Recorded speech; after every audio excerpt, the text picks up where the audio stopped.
I'm still dancing to our song. I know, even though it's a little bit of a loop, but it gets you vibing. It does, absolutely, it does. I know, even though we're talking about retiring it's got a little bit of a hook on It's us. got a little, it's got a little bit to it. Yeah, I like it. I like it. Well, hello. Hello, how are you? I'm good. Happy Wednesday. Yes, it is Wednesday. It is Doodle and Chat Wednesday. It is Doodle and Chat Wednesday. I'm so excited for today. Yes. I'm having like good memory vibes from IdeaCon. I know. It was so much fun. So the only thing that I'm really sad about is that I'm not sitting on the other side and we're not drawing on the same paper, because that was some of the best fun. Agreed. Being in the same space was awesome. Yes. It's Wednesday and we're here. We're excited to doodle and chat with our two friends from Common Sense Education. And we're getting close to the end of the year as well. 2 weeks. Yeah. I got like a month left ish. You have 3 weeks. The 7th, I'm done. Okay. Yeah, it's a little bit longer than 2 weeks. It is a little bit longer. Yeah. We have, 2.5 weeks, I guess. 2.5 weeks. I am really surprised at how energized I am. So that's a benefit. Well, good. I don't know where that came from, but I'll take it. Yeah, absolutely. Yeah, my schedule has slowed down too, because I have about 50-50 seniors and juniors in my classes, and tomorrow's the last day for seniors. So my classes are kind of getting all weird right now. So but things have slowed down. Yeah, lots of end of the year stuff for sure. Absolutely. Well, let me introduce the guests that we have tonight. So our two guests are from Common Sense Education or Common Sense Media, and this is Sue and Jennifer from this. So Common Sense Media works with parents, students, and schools to help people make age-appropriate choices with media. They teach about digital literacy, citizenship, and digital equity, and they help safeguard privacy of our young users and help support students with mental, physical, and emotional learning. Our guests, like I said, are from Common Sense Education, which is a branch of Common Sense Media, focusing on digital citizenship, professional development, words are hard sometimes, and safe age-appropriate media for students and families. So our first guest tonight is Sue Thotz, and she began her career with Common Sense in 2011. She's the Director of Education Outreach and the Senior Manager for Common Sense Education. So prior to working with Common Sense, Sue was a researcher and educator conducting studies on the efficacy of computer-based literacy curriculum and another study on community food security, which I thought was really super cool. Super cool. And then our second guest is Jennifer Eherhalt.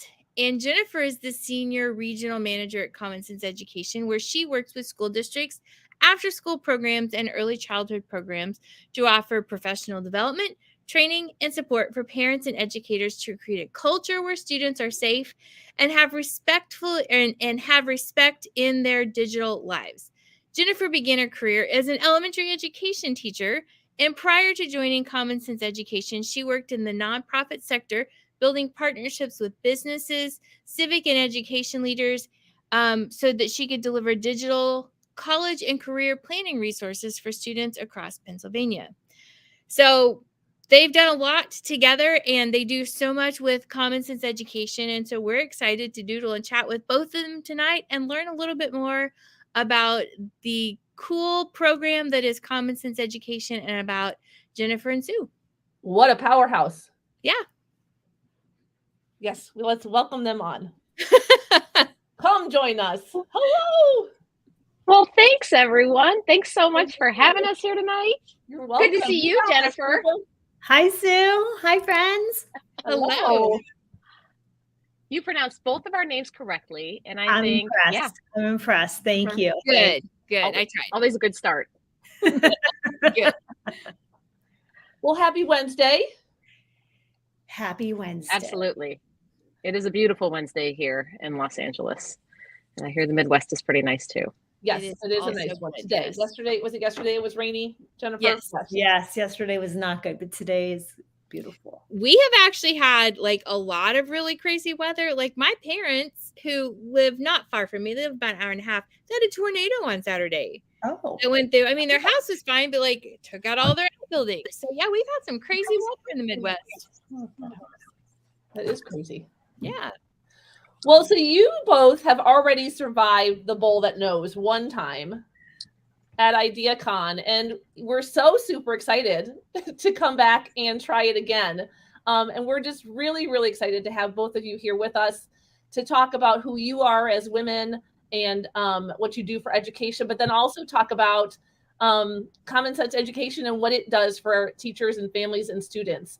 And so we have with us and I know you both know this, but for anybody new that's joining us, we have with us the bowl that knows. And it has this one, whereas your experience was with random questions that were just random. These are very special Sue and Jennifer, as well as common sense education questions just for the both of you. And so we're very, very excited to be pulling from the bowl and doodling and chatting with both of you tonight. I'm so Excellent. excited. I am so excited.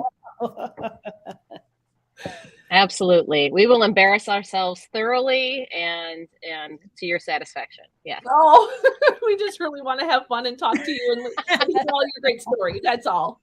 Oh, that won't stop us. It's okay.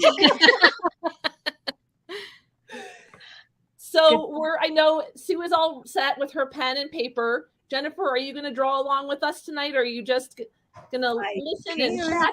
What do you think? I can draw along. I mean, who's running a country? I'm not running a country. I'm not running a country at all. I can doodle. You got it. And then we're going to turn our cameras on. And then Annabeth is here with us, and she'll start us with the first question from the bowl once we get the cameras on. Okay. Got this. Got this. You can do it. Professional. Oh no, it's on the wrong way. Andy. Yep. There we go. Oh, because you have to put them beneath the correct person. We I mean, try. we don't have to, but we try. We feel like there's an aesthetic. Feel very compelled to line it up perfectly. I think that is a great quality. Me too. And looks like we have Kristen joining us tonight. So Kristen, good evening and welcome.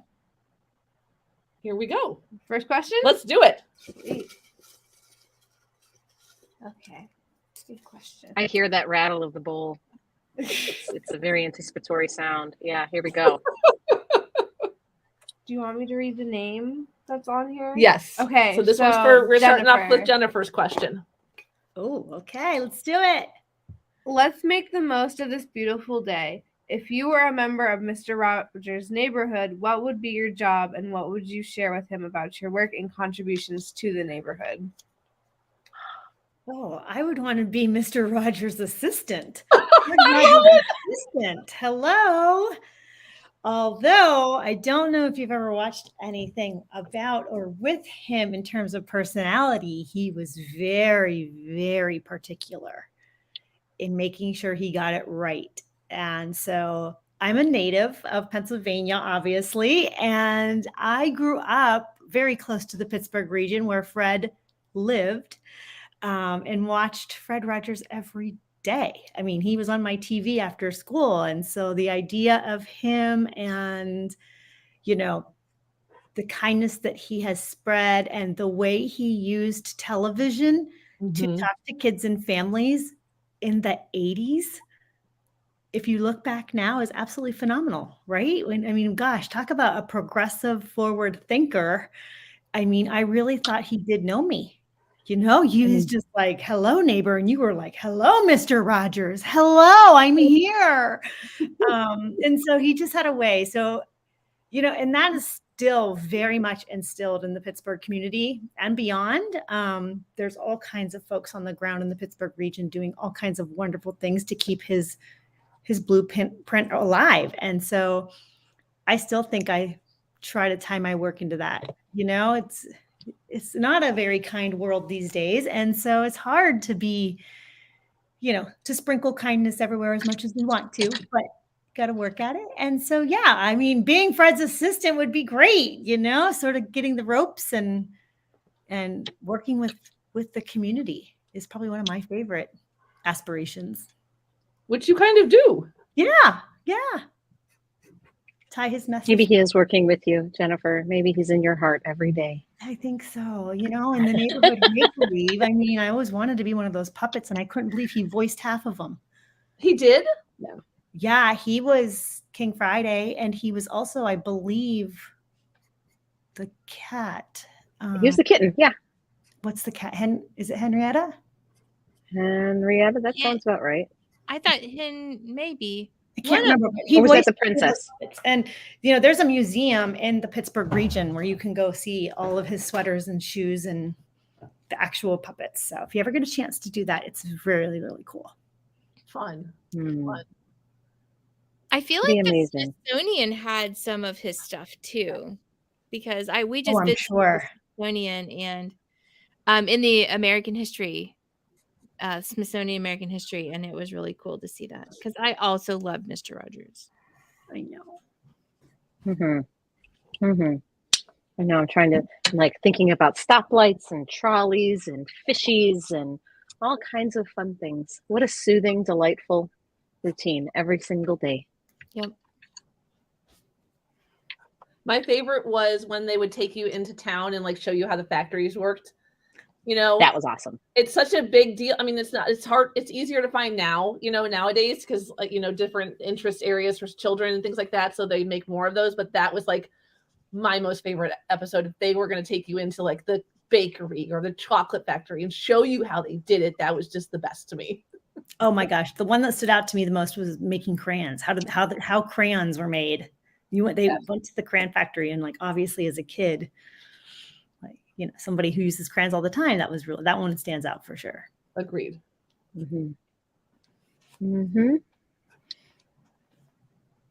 know. All right, I think we're ready, kid. Okay. Got my sweater and shoes. Nice. I didn't spell I'm right though, which is not a very hard word to misspell. That. Living in a Japanese household, I was just like, why is he putting shoes back on his feet? I don't understand. He was changing out of his work shoes to put on his tennis shoes so he could play. Your home shoes? Who has home shoes? I don't understand this.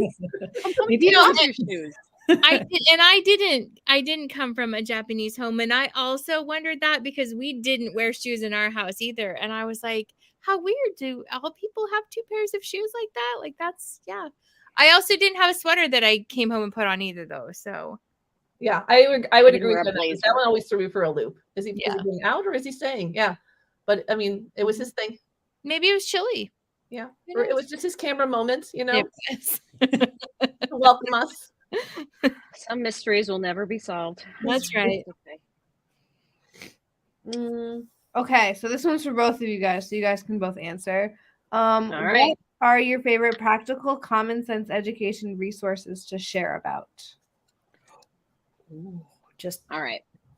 My favorite things are the ones that are juicy questions for students that I love watching, especially students or even our teachers, when you give them a conundrum and you watch them kind of struggle and figure out what's the right thing to do in this situation, or oh, but that's such a good point. Oh, but what if you did this, right? I love that in between space where you see a lot of questions about what's the moral thing to do. That nobody's phrasing it that way, but the kinds of digital dilemmas that we're able to pose to people and watch them try to figure out where do they stand in this situation. Are they kind of, do they agree with the situation? Do they not agree? Or they're somewhere in the middle and then they're convinced by somebody else? I love that. I love that process. I love watching people have their minds changed by each other, by conversation, by seeing new perspectives, by understanding someone else's experience. That is my favorite thing to my favorite kind of activity to do with people. And then to be able to say, you like that? I got 10 more for you. Here you go. Right? That I love doing. I agree, Sue. That one's pretty good. I mean, those never get old.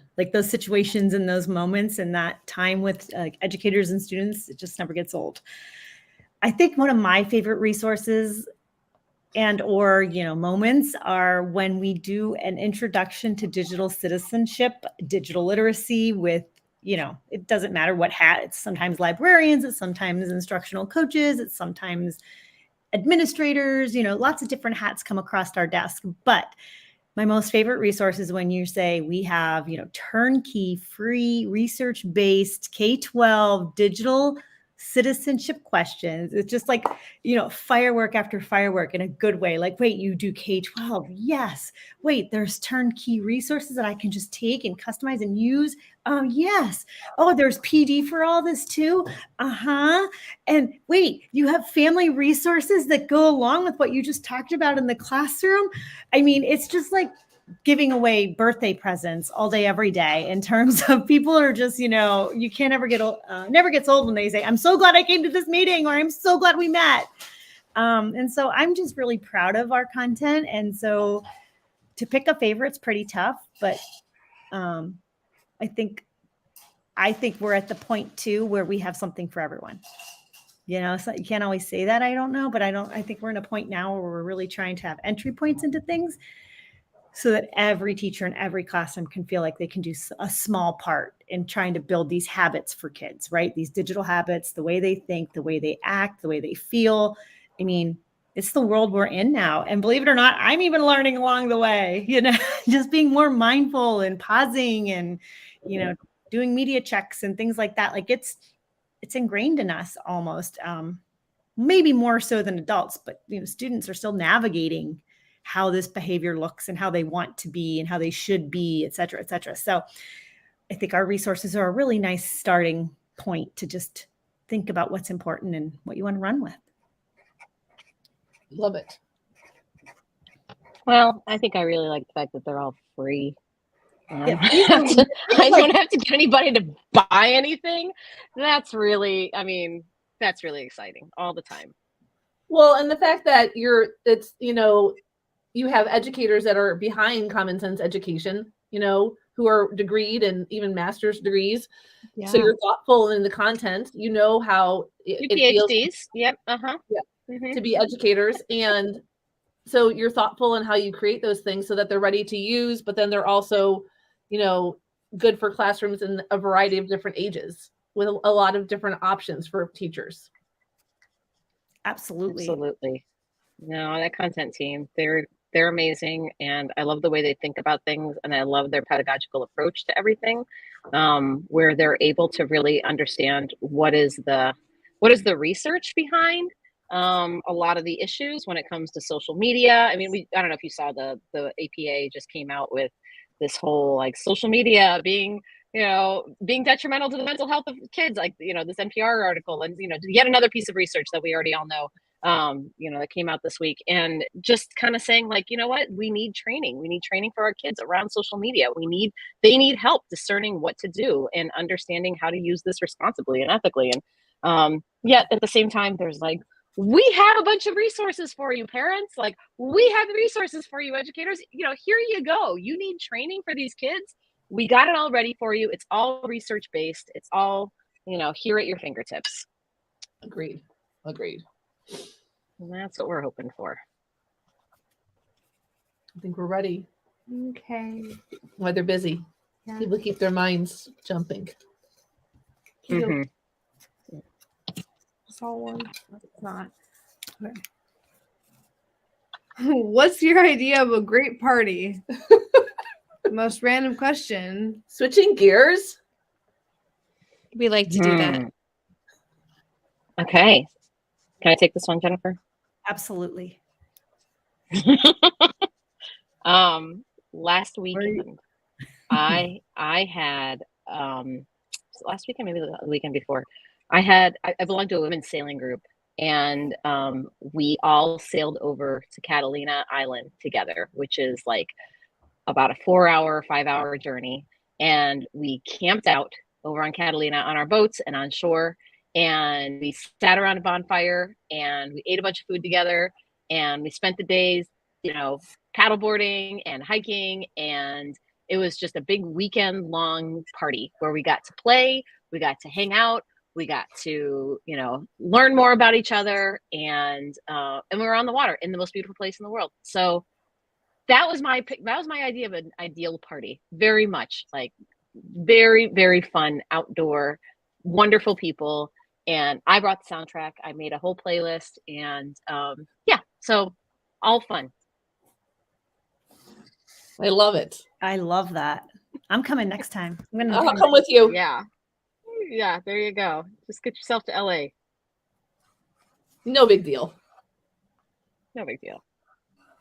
It's a lot easier than getting out to Catalina, I'll say that. What's your party, Jen? I mean, the best party has to have really great company.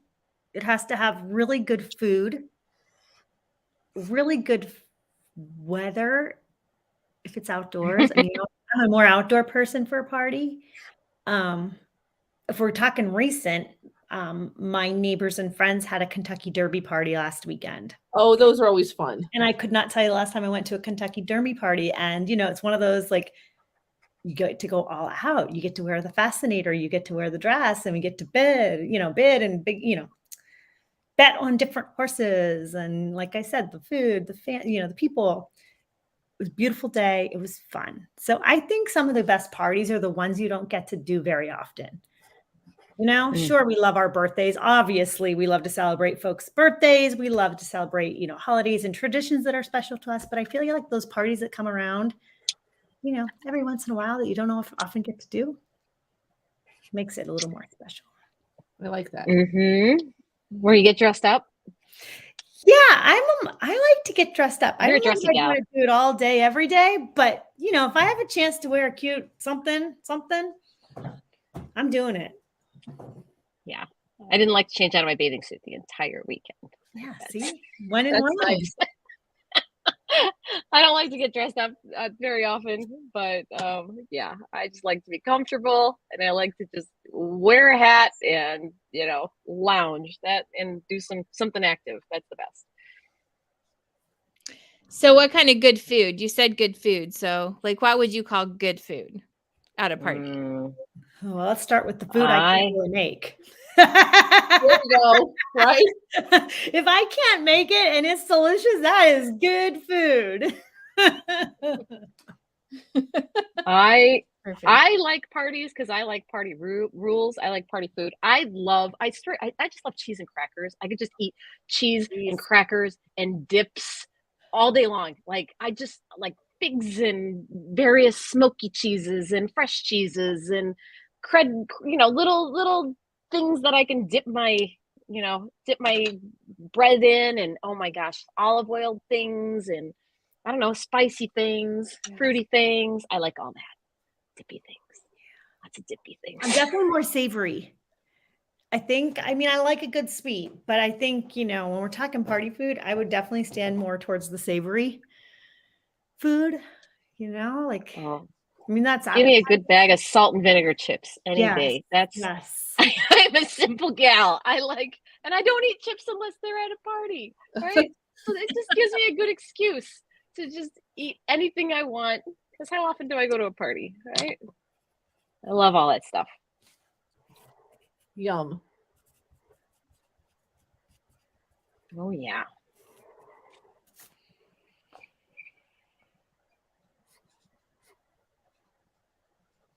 Now I'm hungry. Now I'm hungry. Some cheese and crackers. Yeah, I can do all appetizers all the time. Like, forget about the main meal. I'll just take a whole feast of appetizers. I'm with you, Carrie. Absolutely. I mean, I often order the appetizer as my meal. Me too. At places, or like we'll share a meal and we get like 2 or 3 appetizers. Yes. Yeah, because it's just, I don't know, some places and parties just, that's where the some of the small plates where it's just enough for you to try. You're more brave to try things, and as opposed to ordering like this huge plate that you might like for, so I mean, places where I'm trying to think, what it's called. My mind's blanking right now, but restaurants where it's like the chef's choice. So you sit there for like, 2 hours with your group of friends and they just keep bringing out these plates and things and you just eat and like pay them at the end of the day, but you don't have to make a decision. I mean, it's a fancy situation, but it's cool just like to get all those plates coming to you. Cause some of the time I would never order that stuff, but then you're like, oh, that was kind of good. Yeah, and you know it's going to be good because there's no choice for sure. Yeah, absolutely. So I really enjoy those experiences as well.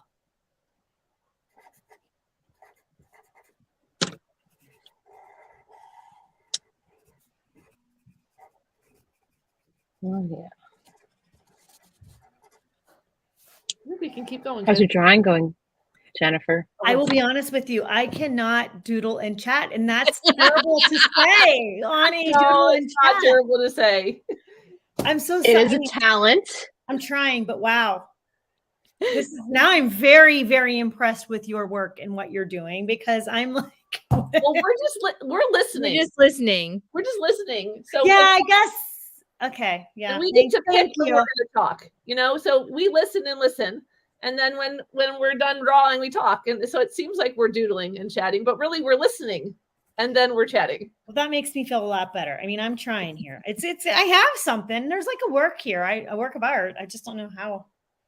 Anyway. They usually seem to come together by the end. They often will surprise our guests. So it'll be fun to see it at the end. I mean, if anything, I'm having fun. So that's good. The point. That's our whole plan. Yeah. Mm-hmm.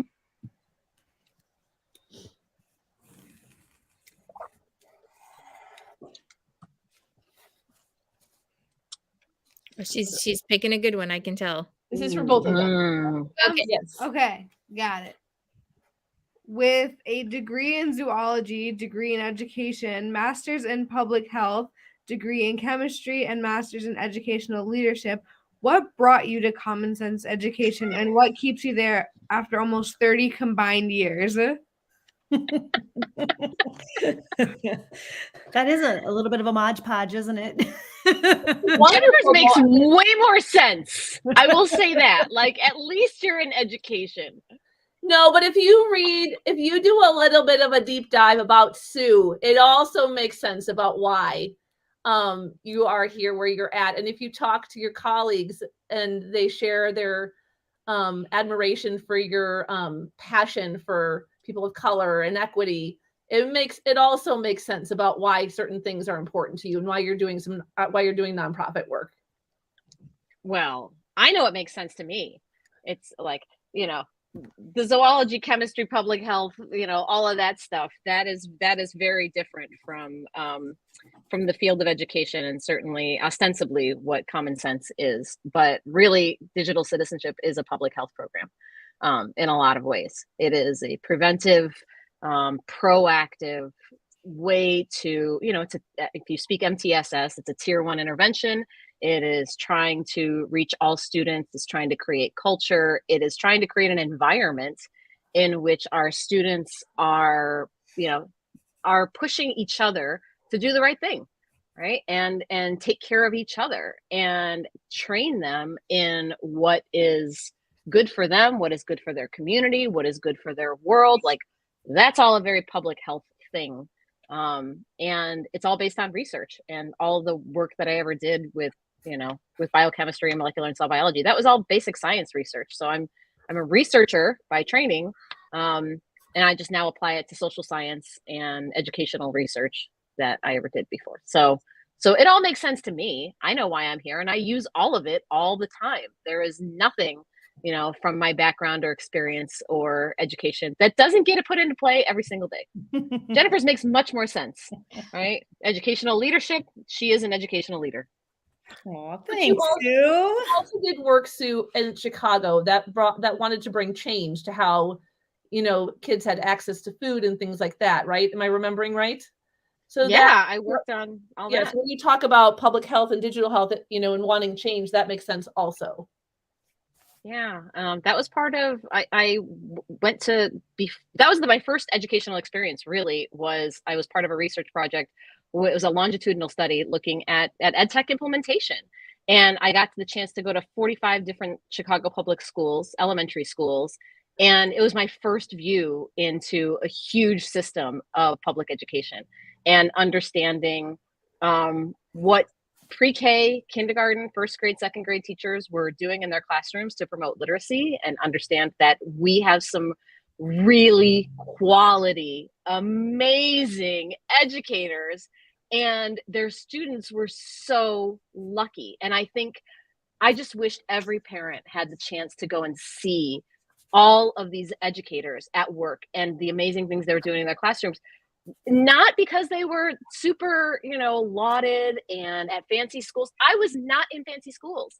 I was at like the super low income schools across Chicago public schools. And these teachers were still just killing it. They were doing amazing things with their students. And I was like, I would send my kid to any one of these schools, except for like 3, right? I would be like, I don't know if I'd send my kid to this one. But like out of those 45 schools that I visited, I was so excited about the way those teachers were teaching literacy. And it just made me so hopeful for Chicago public schools and all the work that was going on there. And I see the same thing, across a lot of the school districts that we work with. And then Jennifer, you have your degree in education, but you've also had a pull into nonprofit as well, right? Absolutely. Yeah. When I left the classroom, I've been in nonprofit ever since.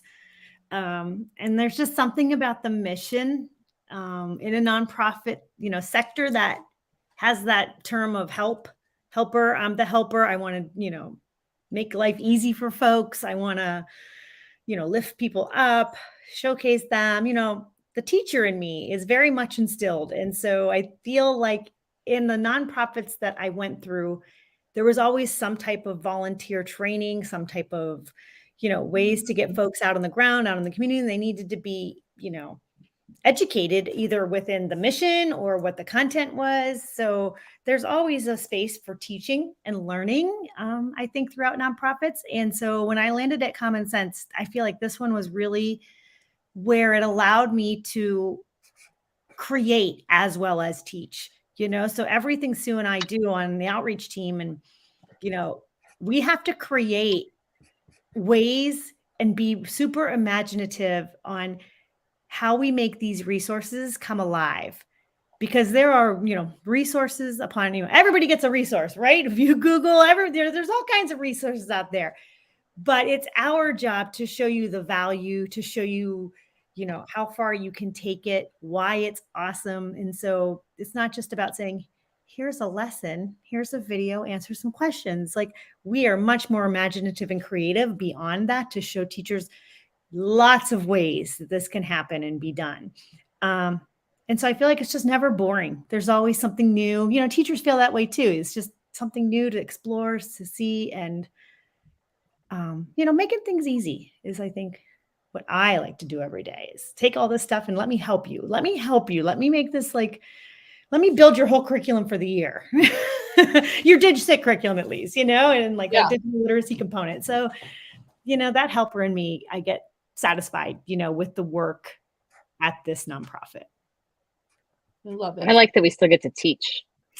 Yeah. Like, it's not students. It's not like, we're K-12 students anymore, but teachers are still learners, and you still have to make a really exciting activity that's relatable and understandable and useful and relevant. Holy cow. And Probably sometimes they're a very tough audience. Harder crews to teach would be a room of educators.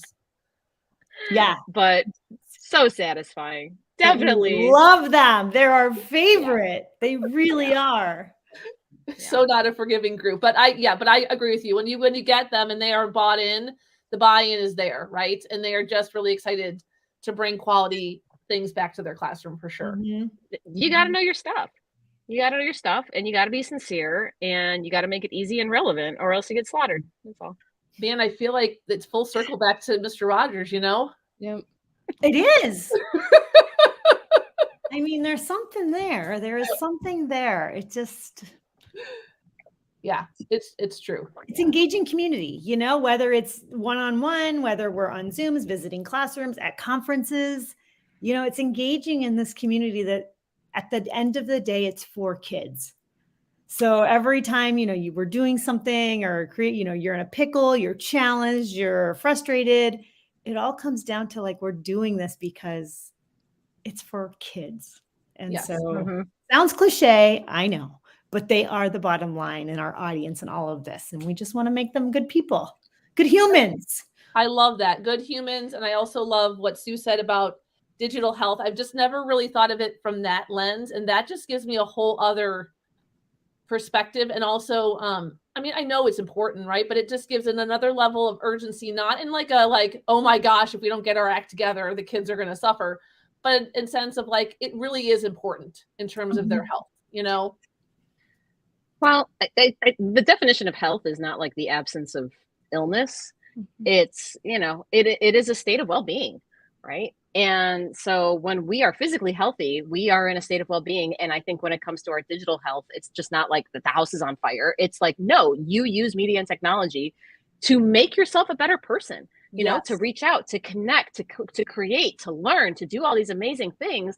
We can promote digital well-being, you know, using this technology. Like right now, a lot of people feel like their house is on fire. Right? A lot of people feel like they are sick when it comes to their use of media technology, and they're very fearful about their kids.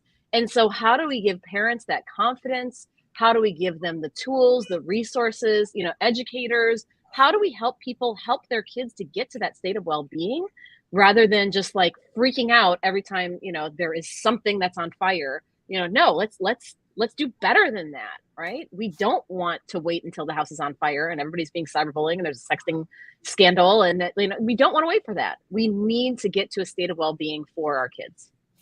Agreed.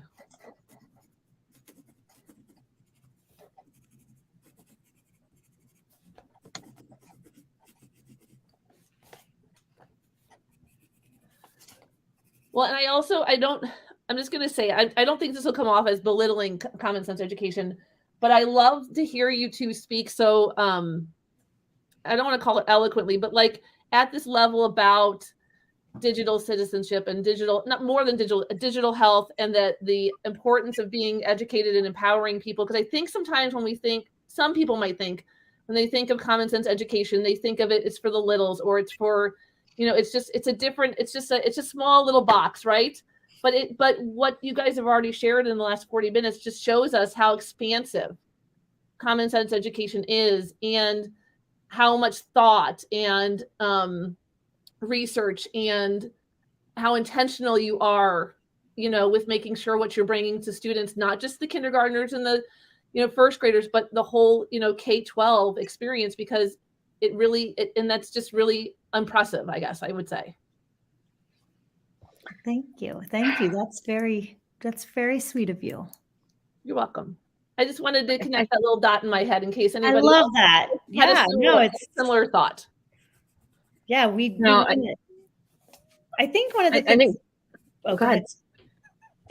Go ahead. I talked about it. One of the things that, you know, Sue and I talk about this a lot, that we're really proud of, is that there's a human behind all of this, and we're working hard to get that out there more. But you know, you can meet somebody who's really behind the work, behind the resources, you know, on presentations and webinars, you know, or thought leader, you know, sessions. We try to get our content team in front of educators to say, here, they're real humans creating this content and doing the work and making it come alive. And so I think it's really important to have that face and that name to a resource or an organization. I like that.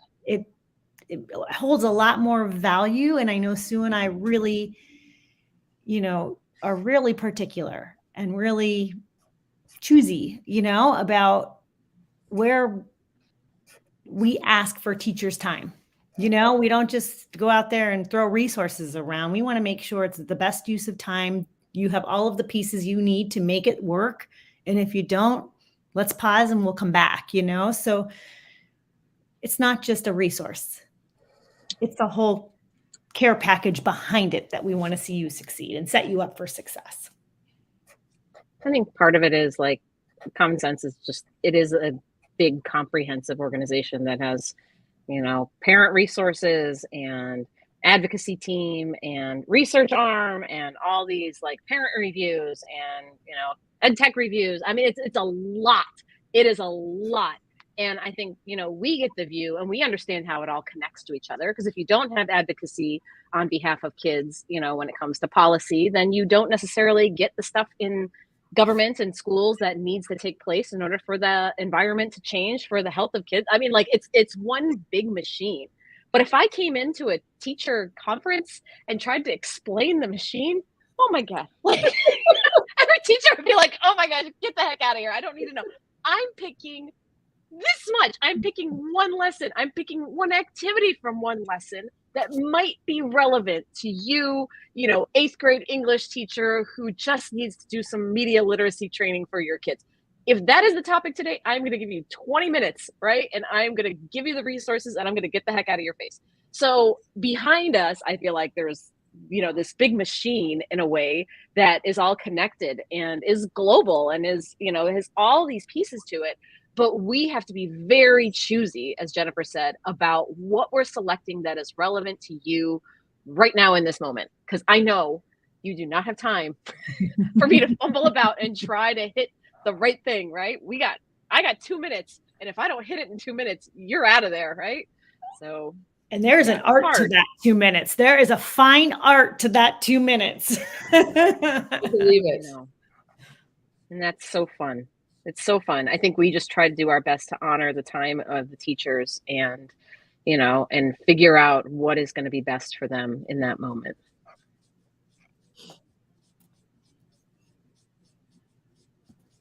I don't know why I always decide to draw gears. They're the hardest thing to draw, and I really dislike them greatly. But I don't know why I keep drawing them.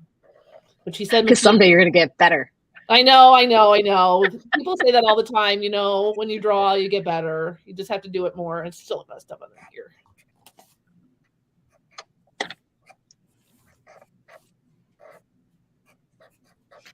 I was working on like a 2-minute stopwatch, and I definitely made something that looked more like a bomb. I know. I wondered, are you allowed to erase when you doodle in chat? Because I feel like it should be like just, your thoughts on paper. But I'm like finding myself erasing because I'm like, ooh, that does not look good. Like that. There are no rules. And if Mandy could say that you blew our minds. Oh, that's what the bomb is for, I love that. Absolutely. There you go. I love that. Make a tick, tick, tick. Yeah, you made our brains tick. I think we have another question. Whew. Okay. Please bring it on.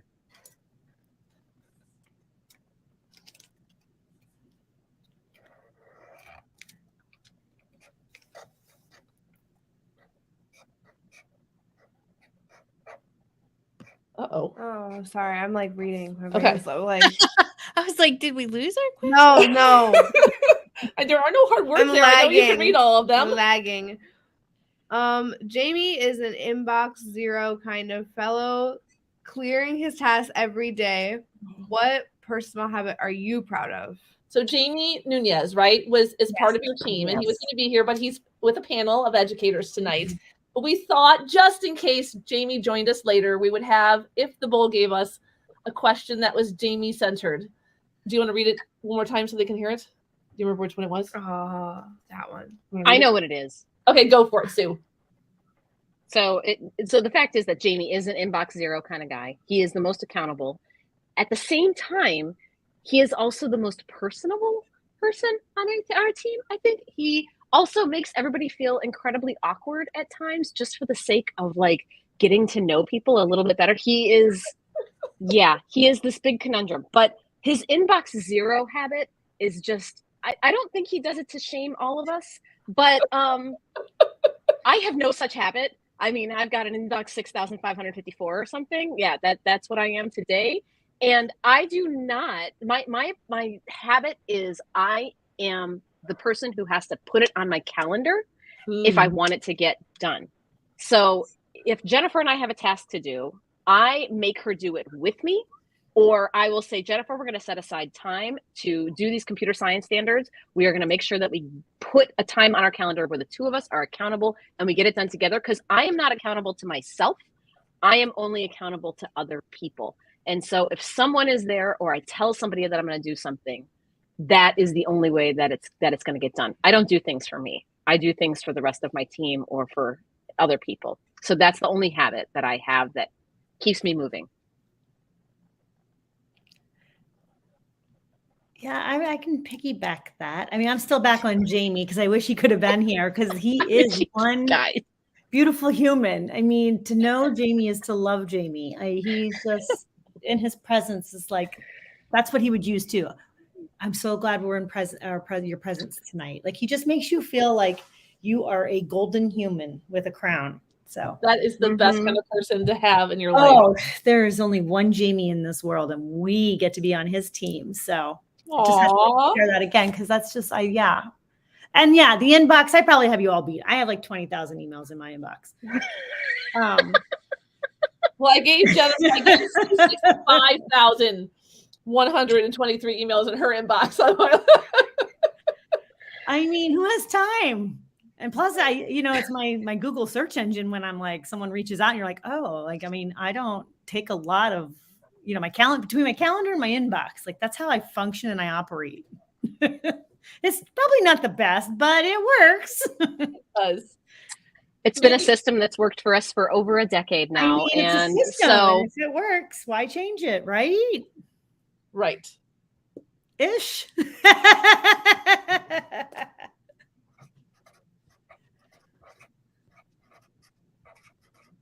And I think, Sue, you said this the other day. I'm an in the moment task girl too. If it comes to my inbox and I can do it within 10 minutes, or I have to say yes to an RSVP, like I'm like, get it done when I see it, because it will get lost very quickly. So I said, I was like, thank you so much for responding so quickly. And I'm like, I am a now or never kind of gal. Yeah. I mean, it's like, oh, you're welcome. Meanwhile, like if I hadn't, you would have never got a response. So it's either, rainstorms or sunshines and butterflies, it's not that in between by any means in my world.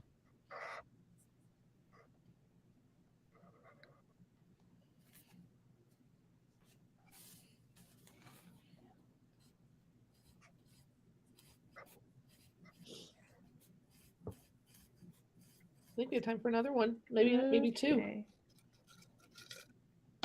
I'm working hard over here.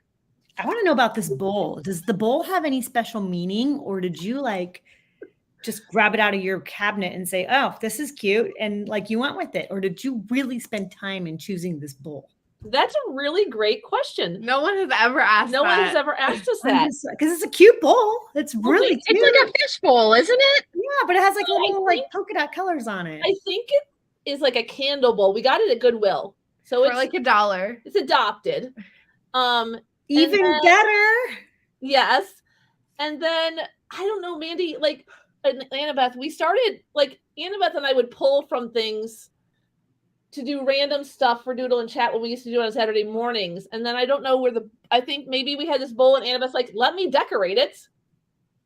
And then I just painted it with it just has Q-tips and paint. Rainbow colors. Yeah. And then I just think it just became something. And then the whole thing that it knows is just it just happened. Blows our mind every the first, because we called it something different for a while. Remember what it was? You called it the Ish Bowl. Oh, that's right. And that was somebody else's phrase, and so you didn't want to. Peter Reynolds, right? Right. Yeah, Peter. Yeah. Right. And so, yeah. But then every time you would pull from it, like somebody in the chat would always make a comment about, oh my gosh, I really needed that question today or something. And that's where the bowl that knows came from. Like you would always say, well, the bowl knows what we need today. And then it just stuck. Yeah. Very grassroots. That is even better. And it sounds so alliterative. Bowl that knows. Like bowl that knows. If that bowl could talk. If that bowl could talk. I mean, it does continuously blow our minds. I'm like, even tonight's conversation that it started with Mr. Rogers. And as we've gone, you talked about a checklist. Well, you wanted to be his assistant. You wanted, like the helper and the giving and how it's all come full circle and then being genuine and how to get buy-in. And that was Fred's, his mantra or what he wanted to do. So anyways, I could go on and on, but it just always continues to be just, I don't know. The bowl that knows. The bowl that knows. And then the extra fun was just coming up with those stickers for IdeaCon that we could give people that said you survived the bowl that knows. So that was just, a fun bonus. Very cute. I mean, who doesn't love a sticker? That's Sticker real estate is real. It is. It is. We Yes. never outgrow it. No. Nope. Mm-mm. I never outgrow a fancy pencil or pen either. that True is story. well. It is maybe an obsession sometimes. Yeah, small. I agree. I do live near Little Tokyo now in Japan, and it is my vice to go over to the Japanese bookstore and just buy random pens that make me happy on a sad day or on a happy day. I don't care. I'll take them all and just go buy stuff, buy paper, buy stationery, buy cards, buy books, buy magazines, buy anything, and spend way too much money on really fun office supplies. I agree. You know what? Give me an office supply store any day over any other shopping. You put me in a place where they sell paper and pens and anything like that, and we're in trouble. Agreed. Yes. My daughter came with me to the Q conference, which is the ISTE affiliate here in California, when they were little. And, on the last day when they walk around the expo hall and they like look at everybody's trying to give away their stuff because they don't want to take it home. And she's like, this is like Halloween with office supplies. True. It is absolutely true. And so anytime we go to ISTE and we fly, I have to look at, because my husband's an educator also, and we go together, and I'm like, remember, it has to fit on the plane. If it can't go in the suitcase, it can't go home. Because he'll come up, he's like, look what I have. I'm like, oh no. It's so true. So funny. Okay, I feel like this question is going to wrap it all up perfectly. Here we go, Bull. So, if someone asked you to teach them 3 things about where you grew up, what would you teach them? Jennifer, go first. You look excited. Goodness gracious. 3 things about where I grew up. Full circle. I know. 3 things. You mean about like surviving where I grew up? Well, however you define it. So in Pennsylvania, right? Yes. What you need to know about Pennsylvania and 3 growing up? 3 things about where you grew up that would help somebody who lives there. I mean, I grew up in a very rural place in Pennsylvania where I would think that there's more deer and trees than people. Okay. Maybe a red light or two. Very small town America, which is very still very much a part of American life, right? Like there's lots and lots and lots of small towns in America, which makes us American, right? So a couple of things in my little small town. Oh goodness. I mean, it's where everybody knew everybody. Like, kind of like Cheers in the bar. Everybody knows your name. Everybody knows your family. Everybody knows the good, the bad, the ugly. You can't get away with much in a small town. But there's really great pros to that as well. Everybody did know everybody and everybody did help out and you felt safe, right? It was a safe space because there was not much to worry about in a small town. You're just free as a bird. I think I had a lot of great friendships, even still today, from my small town. I think everybody has friendships from where you grow up, but I think those are the really special ones because those are the ones that, those friendships gave you experiences that shaped you in some ways, whether it's whose house you hung out at or, just growing up where you could run around the neighborhood, right? Yes. And, it's home, it's roots, I think my family gave me roots to come back anytime I ever wanted, but also gave me the confidence to fly away and, do your thing. And that's what we have to do. But I always, enjoy going home. And it's funny you say that because I'm going home tomorrow. I'm going home to see my mom for Mother's Day. So fun. I'm flying home and I'm excited to go back. And it's just a good feeling to know that you have a place to call home no matter where you go. That's so awesome. I think my biggest, it's values, it's values. I think that hold a special place in and where you come from. Now, Sue, do you come from an even smaller town than that? Yes. What is the population of your town, Jennifer? You said you have 1 or 2 stoplights. How do you not know? I think there's 2 now. There might be 3 now. I mean, okay, definitely a larger town than me. Okay, our town population was 1,100 people. Yes, you have me beat. You have me beat by like 1,000. Not much. Just saying, we had one flashing yellow light. So I'm not even going to say it was a true stoplight. It was a flashing yellow. And so the 3 things you need to know, I came up with my first 2. One of them is you can Halloween the whole town in one evening.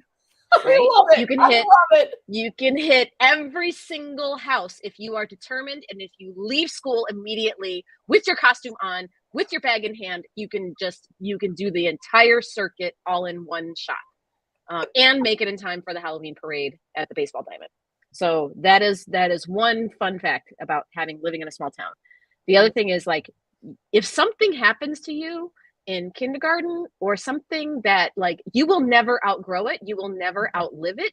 It will follow you from your preschool days all the way through your high school career until you are gone. And 40 years later, when you're at your parents' funeral, people will still talk about the octopus that your mother brought for tasting day in kindergarten, and they will still tell you about how they puked all over the carpet. Like, everybody will tell you about it because that is what they remember from when they were 4 years old. So those are the first 2 thoughts that I had. And the other one is my dad was a teacher too, and he taught in the neighboring town. And we spent our summer, my mom also worked at my school. So everybody knew my mom, everybody kind of knew my dad because, everybody knows everybody in these small towns. But we spent every summer at a Boy Scout camp in Michigan in the Manistee National Forest. And so that is this kind of my second home. And I'm going there this summer to this Boy Scout camp where I haven't been in a very long time. And so the thing that you need to know about that area, which I consider my true home, that one is very much like, if you get up early enough and are able to catch the sunrise on the little lake, you are able to catch the sunset on Lake Michigan. So you can do a sunrise over one lake and a sunset on the other lake, on Lake Michigan. So you could do a double day. And I plan on doing lots of that. So did you learn to sail on those little lakes? I guess so. Technically, I kind of did. I sailed a little sunfish on that little lake. But then our first boat that we bought was a $500 used Hobie Cat that we bought on Christmas Day somewhere in the middle of Indiana.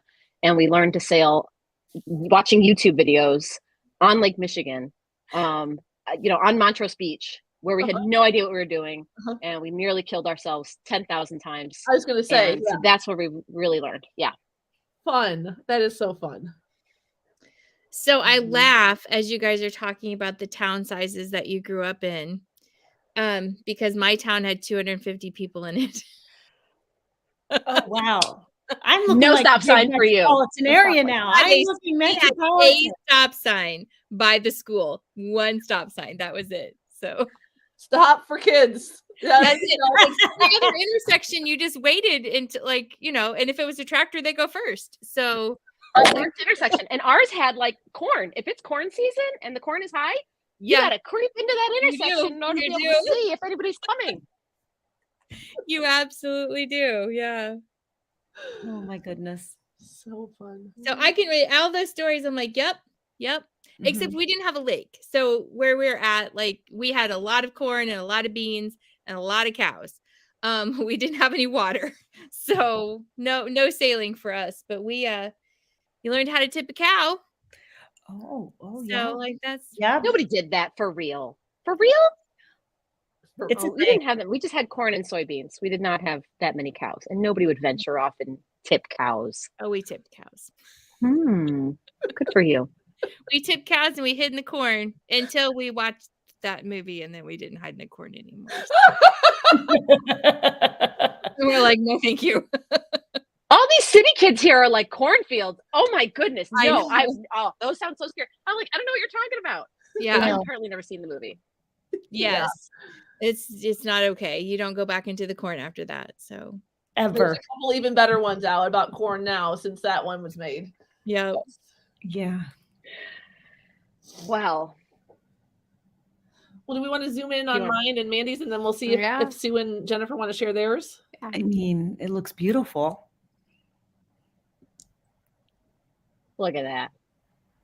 All about you two and your awesome mean- amazingness. That is lovely. That's I pretty see so impressive. many things.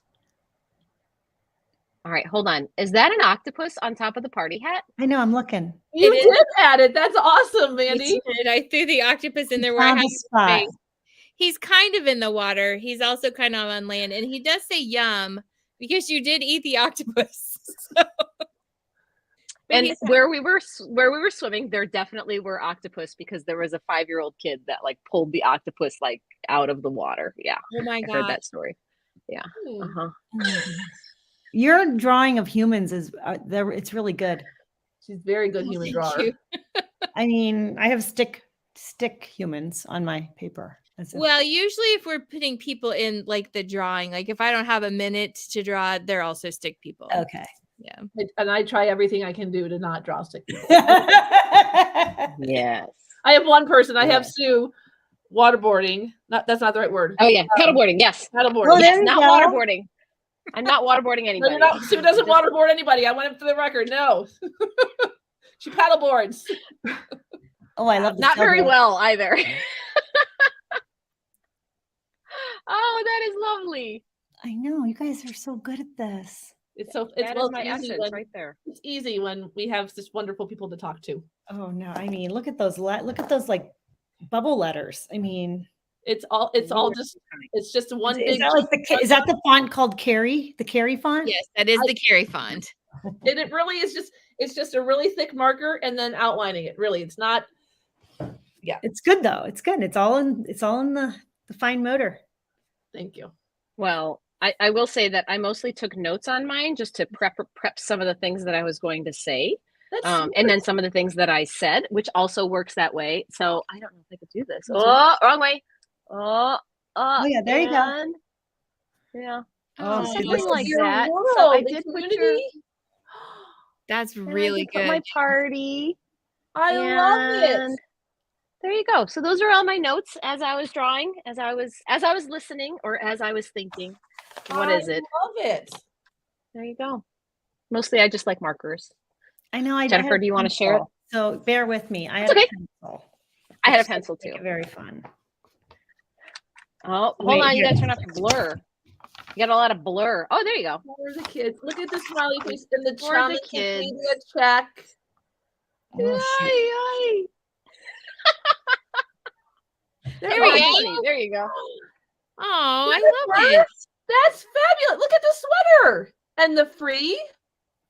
Mhm. Oh, I And your love beautiful it. people and smiling faces. Yep. So fun. I don't know if you guys know, but Jennifer doodles with her daughter all the time. Mhm. They do it Yeah, all the there's time. really cool family on YouTube. Direct to draws. Yep. Uh-huh. I think we talked about this, but the direct to think we draws. did. I wish they'd come up with a new season because I think we've drawn everything twice or 3 times now. But it's so fun though. I mean, honestly, because like the direct to draws are like they make you feel so confident about your art. First of all, because they tell you exactly what to do. But no, it's just a fun way to engage with kids, whether it's your family or your students. But doing something together that's relaxing in the evenings is just, I feel like good use of screen time. Agreed. I feel good about it. It's good stuff that you can feel good about when you just need to sit down and take a crayon and draw, right? Agreed. With your kid. Yeah, and it's amazing because we follow the pattern, but it's also amazing. Like the more we do it, the more they go off like, oh, I had this, and you're just like, this is actually working and it's actually doing something. It's just cool to see because we've been doing it for probably a year now. So they're like growing it. I don't know. It's kind of a cool process. So highly recommend if you have any, kids in your life, cousins, nephews, nieces, or students. It's really cool. Friends, even. I think adults could do this. It's fun. Yeah, It is. It's like the simplest stuff, but It is. It kind of reminds me, when you said that, I was like, that's kind of like those painting parties that you can have. yeah. And like, they just tell you exactly what to paint. And when you're done, Mhm. you're like, this is kind of amazing. I don't like So it's kind of the same thing. Yeah. But this one's I will say, we had an equitarian, like with my Equity in Action California crew. We did an event a couple of weeks ago, and one of the things that we did was we used Canva, the AI from Canva, and we all made autobiographical album covers. So if your life was an album, what would your album cover look like, and what would your track listing be? And we all just like sat around together. It took a half an hour for us to like go through the whole thing and share all of our creations. And it was so much fun. So making stuff with people, that's a good time. it is. I might be stealing that for my class next week because, like I said, my seniors are gone and I need something for my juniors to do. We might be making great idea. others. Yeah. If you need a step-by-step tutorial, let me know. I might be able to help you out. I Came will. from Tori Wadlington. Yep, he was a genius. Very quick and easy. Fun stuff. All right, well, thank you, folks. Well, thank you too. And friends, if you were here with us and you joined us or you're joining us later, be sure to snap a picture of your doodle in chat and share it out on Twitter or Instagram using hashtag doodle in chat. And then next week, Mandy and I won't be live, but we'll be doodling and chatting about our song of the month, our sketchnote song of the month, Oh, by the Linda's Linda. So if you I saw them. You did. They're fun, aren't they? They're in LA. Yes, they're great. They're wonderful. So if you want to hit play on that and listen to the song and doodle a sketch note about the song, people can snap a picture of that and share it out. That's our monthly sketch note challenge. And then we will be back the last Wednesday of the month. I can't remember what day that is. It's Wednesday, but I can't remember the date. Pav Wander is joining us on Doodle and the 24th. Is joining us on Doodle and Chat with Friends. So thank you so much to Jennifer and Sue and all of our friends who joined us live. And we'll see everybody back here at the end of the month. Bye, everybody. Bye. Take care.